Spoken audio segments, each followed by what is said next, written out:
Voici la revue de la presse de Gabon News.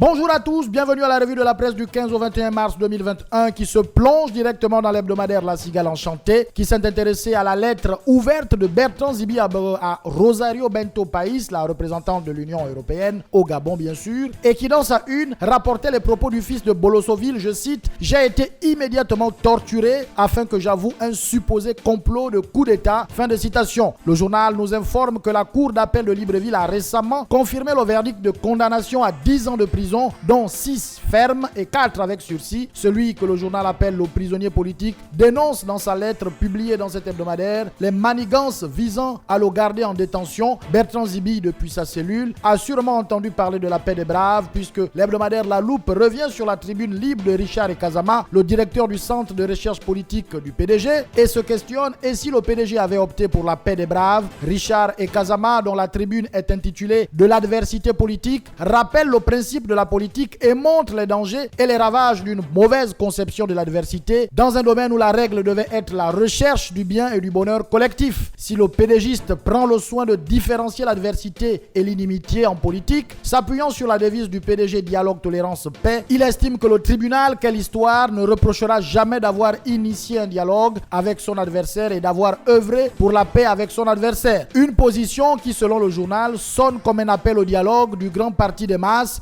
qui, nous apprenait le bi-hebdomadaire Lombanja, passe mal chez Ping et apparentés qui disent non, merci. Pourtant lancé il y a quelques jours par un ensemble de partis politiques, 60 au total membres du CND, l'appel à la paix des braves sentirait le roussi pour le camp de Jean Ping. Cette initiative de Guy Christian Mavioga a été foudroyée par un des lieutenants du fils d'Omboué en la personne d'Alfred Guiabanda depuis les bords de la Seine. Il a pesté, nous devons sortir des schémas bien formatés, élections, hold-up, répression, gouvernement d'union nationale et la même oligarchie plutocratique continue paisiblement son chemin. Le tour est joué, fin de citation. Il a aussi ajouté que l'existence de 60 partis politiques ne constitue pas une gloire pour notre pays, mais de l'amateurisme politique, de l'absurdité intellectuelle et de l'escroquerie morale. Quelle idéologie défendent-ils, s'est-il interrogé. De l'autre côté, le quotidien L'Union du 17 mars s'est penché sur la liquidation de la Banque de l'Habitat du Gabon, qu'il estime pas si simple. La BHG avait été créée en 2006 pour servir l'ambition de l'État en faveur d'un accès au logement décent pour les Gabonais. Devenue indépendante en 2008, elle n'aura tenu qu'une dizaine d'années à peine, victime de la gestion scabreuse de ses dirigeants successifs et de la mauvaise foi des déposants. Les chiffres donnent froid dans le dos. On parle d'une dette sociale de 324 millions de francs CFA, d'une dette fiscale de 605 millions de francs CFA et des crédits à la clientèle d'environ 4 milliards de francs CFA. La liquidation lorgne du côté de la vente de la parcelle d'Untum dont le produit pourrait permettre d'apurer ces charges, précise le journal. Terminons par la pandémie de coronavirus. En attendant le vaccin, titre le quotidien L'Union du 18 mars, avec une question centrale. Quand va débuter la vaccination? La barre des 100 décès des suites de la Covid-19 a été franchie. Le pays est sur le point de lancer sa campagne de vaccination. Le journal fait l'état des lieux des structures devant accueillir les sujets à cette vaccination. Si le centre hospitalier universitaire d'Ovendo, tout est fin prêt. Le constat est le même au niveau du centre hospitalier universitaire Mère-Enfant Fondation Jeanne Bory. Au centre hospitalier universitaire de Libreville, là-bas, tout est presque prêt. Juste un petit retard observé dans l'aménagement de l'un des 2 sites retenus à l'absence du matériel au moment du passage du ministre de la Santé sur place. Mais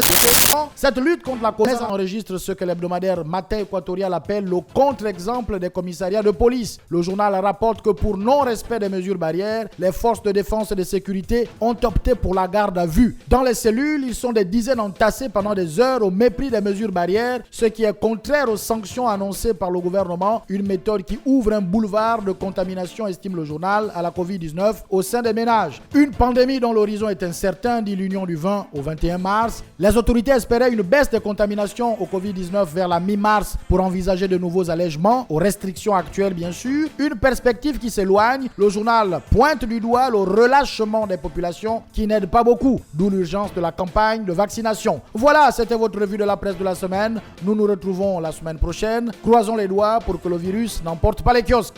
Bye bye.